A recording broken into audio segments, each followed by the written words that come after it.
अस्सलाम वालेकुम रहमतुल्लाहि वबरकातुहू। अभी आप देख सकते हैं कि मैं उस जगह मौजूद हूँ जहाँ पर ग़ज़वा खंदक हुई थी, और ये वो जगह है जहाँ पर अल्लाह के रसूल सल्लल्लाहु अलैहि वसल्लम का ख़ैमा हुआ करता था। इस जगह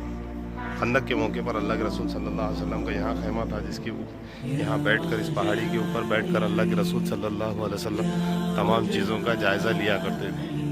और सामने ये जो रोड दिख रहा है, तकरीबन यहाँ पर खंदक खोदी गई थी, और एक ऐसा वाहिद रास्ता था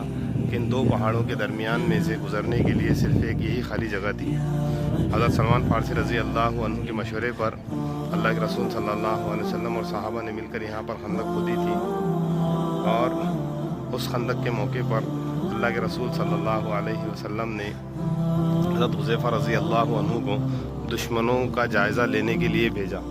कि जाओ दुश्मनों के जत्थे में जाओ और जायज़ा लेकर आओ कि दुश्मनों में क्या चल रहा है। तो हुज़ैफ़ा रज़ी अल्लाह अन्हु जब सर्दी से बिल्कुल परेशान थे, अल्लाह के रसूल ने उनको दुआएं देकर भेजे, तो कहने लगे कि मेरे जिस्म में एकदम गर्मी आ गई और मैं फिर चलने लगा, और मैं दुश्मनों के जत्थे में गया। वहाँ पर देखा कि जो दुश्मनों के कुफ़ार मुशरिकीन के सरदार थे वो आपस में बातें कर रहे थे,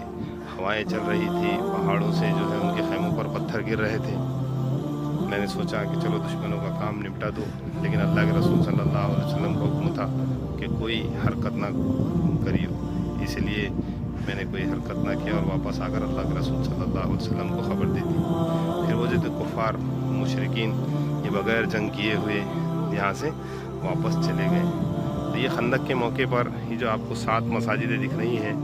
जहाँ पर 7 बड़े बड़े सहाबियों के खैमे हुआ करते थे। एक ये सामने एक मस्जिद है, एक उसके पीछे मस्जिद है ये वाली, और एक उसके पीछे है वहाँ पर, और इस तरह से ऐसे 7 मसाजिदें हैं जिसको मस्जिद सित्तैन कहते हैं।